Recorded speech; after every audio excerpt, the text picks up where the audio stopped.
In 1945, a U.S. Army lieutenant walked into a German mine shaft, saw a medieval treasury worth $200 million, and mailed it home to his mother in Texas.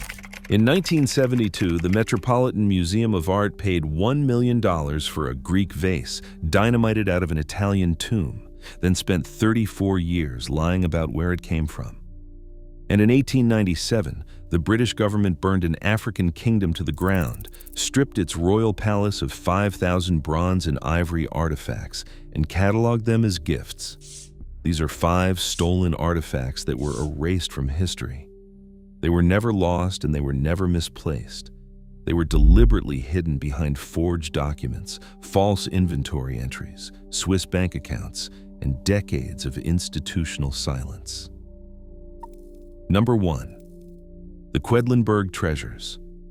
The medieval treasury of the Church of St. Servatius in Quedlinburg, Germany, had survived the Reformation, Napoleon, and the Nazi regime. Among its holdings were the Samuel Gospels, a 9th century manuscript written entirely in gold with a jewel-encrusted Byzantine ivory cover.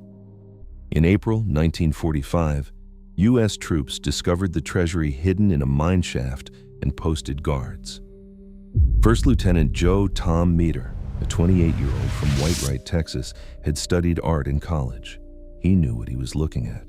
Over several days, he smuggled at least 8 pieces out under his coat and mailed them home. The church reported the theft immediately. But Quedlinburg fell behind the Iron Curtain, and the investigation died by 1949. Meter went home to Texas to run his father's hardware store. He kept the manuscripts in a safety deposit box at the First National Bank of Whitewright and occasionally pulled them out to show friends. His family later tried to sell pieces at a garage sale. After Meter died in 1980, his siblings hired a Houston attorney who told them they had clean title under Texas law. When a Dallas manuscript specialist asked about the Samuel Gospels in 1986, the Meters told him their brother had found them in the gutter. On May 9, 1990, the Cultural Foundation of the States in Berlin wired $3 million to their attorney's Swiss bank account for the Samuel Gospels. They called it a finder's fee and asked no questions about provenance. A negotiated settlement eventually paid the Meter family $2.75 million total for returning the rest. Federal indictments followed but were dismissed on technical grounds. The IRS pursued the estate for over $50 million in taxes, penalties, and interest. The Medors settled for $135,000. 2 reliquaries remain missing and are believed to still be somewhere in Texas. But the Quedlinburg case was a single soldier acting on impulse. The next artifact on this list involved something far more systematic. Number 2. The Euphronios Crater. In December 1971, Italian tomb robbers dynamited into an Etruscan tomb at the Cerveteri necropolis north of Rome and found a 6th century red figure calyx crater signed by the painter Euphronios, one of roughly 27 surviving Euphronios vessels in the world. It passed through dealers Giacomo Medici and Robert Hecht before the Metropolitan Museum of Art purchased it on November 10, 1972, for approximately $1 million. To explain its appearance, Hecht produced letters from a Lebanese collector named Dikran Sarafian, claiming his father had bought the vase in London in 1920. The provenance was fabricated. The Met's own director, Thomas Hoving, later admitted in his memoir that a vase like this could only have come from illegal excavators in Italy. Sarafian died in a car crash in 1977, removing the only witness. The case broke open in September 1995 when police raided Medici's warehouse in the Geneva Freeport and seized thousands of Polaroid photographs of looted antiquities still encrusted with dirt. Many matched objects in major Western museums. On February 3, 2006, the Met agreed to return the crater and 20 other looted objects. It was shipped to Italy on January 18, 2008, 34 years on a pedestal with a fake backstory. If you're finding this useful, consider subscribing. I cover hidden history and suppressed discoveries every week. The Euphronios case involved 2 dealers in 1 museum, but the next case operates on an entirely different scale. Number 3. The Benin Bronzes. In February 1897, approximately 1,200 British Royal Marines captured Benin City in modern Nigeria, burned the royal palace, killed thousands of Edo people, and exiled the Oba to Calabar. The military action was called a punitive expedition, but the looting that followed was not battlefield chaos, it was official policy. Foreign Office instructions explicitly authorized officers to take cultural objects to defray the cost of the expedition. Soldiers stripped 3,000 to 5,000 pieces from the Oba's palace and shrines, including cast brass plaques, carved ivory tusks, choral regalia, and ceremonial bells. The Foreign Office gave 203 objects to the British Museum. The rest were auctioned in London or kept by officers as personal trophies. The digital Benin database has documented 5,246 looted objects in 131 institutions across 20 countries.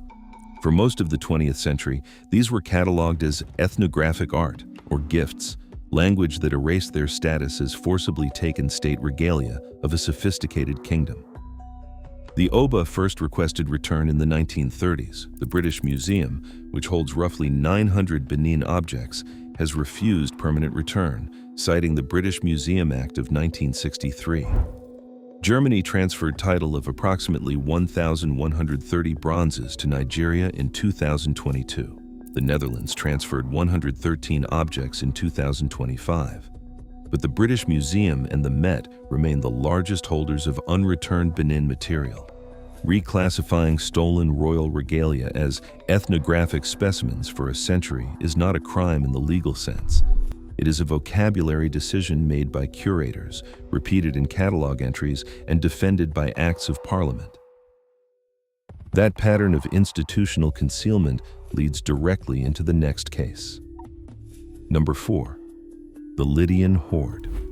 On June 6, 1966, treasure hunters in western Turkey dynamited a 6th century Lydian burial mound and pulled out 363 objects of gold and silver dating to the period of King Croesus. The Met purchased roughly 200 pieces between 1966 and 1970 for $1.2 million, recorded under the label East Greek Treasure. Internal minutes revealed in discovery confirmed the Met knew the objects were illicitly excavated from Turkey. Turkey sued. On September 23, 1993, the Met returned all 363 objects after 6 years and an estimated $40 million in litigation. The collection was installed in a small museum in USAC with minimal security.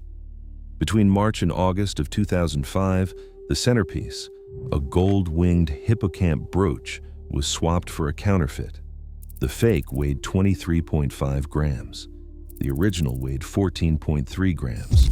The thief was Kazim Akbiyakoglu, the USAC museum director, the same archaeologist who had testified for Turkey against the Met.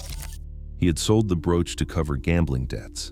Convicted in 2009, sentenced to 13 years. The original was recovered from a German collector in 2012, but several other pieces remain missing. Looted twice, once by tomb robbers, once by the man hired to guard it. Number 5. The bust of Nefertiti. On December 6, 1912, a German team led by Egyptologist Ludwig Borchardt unearthed the painted limestone bust of Queen Nefertiti at Tel El Amarna. Under Egyptian law, finds were split 50-50, with unique royal pieces barred from export. A 1924 internal memo from the German Oriental Society, reported by Der Spiegel in 2009, recorded that Borchardt wanted to save the bust for us. He showed the inspector an unflattering photograph. The bust itself was wrapped and stored in a dim room during inspection. The official division protocol described the object as a bust in painted plaster of a princess of the royal family. 2 deliberate falsehoods. It is limestone, not plaster, and she is a queen, not a princess. That single inventory entry was the document that got Nefertiti out of Egypt. Borchardt hid the bust in a private Berlin home for over a decade before displaying it publicly in 1924. Egypt protested immediately. Germany refused. Hitler personally blocked return in the 1930s. Egypt has formally requested the bust in 1925, 1929, 1933, 1989, 2005, 2007, and 2011. Germany has refused every time. The bust remains at the Neues Museum in Berlin. Egypt's Grand Egyptian Museum near Giza, which opened to public visits in November 2025, has left symbolic space for Nefertiti's eventual return. What connects all 5 cases is not the theft. Theft is simple. What connects them is the paperwork. Fabricated provenance letters for the Euphronios crater, a false inventory entry for Nefertiti. The label East Greek treasure applied to looted Lydian gold. The word gifts stamped on stolen Benin bronzes for 100 years. A finder's fee wired to a Swiss bank for manuscripts taken from a German mineshaft. In every case, the physical theft took minutes. The concealment lasted decades, and the concealment was carried out not by the original thieves, but by the institutions that received the stolen objects. The Quedlinburg reliquaries are still missing in Texas. The British Museum still holds 900 Benin bronzes. The bust of Nefertiti is still in Berlin. These artifacts were not erased by secrecy. They were erased by paperwork.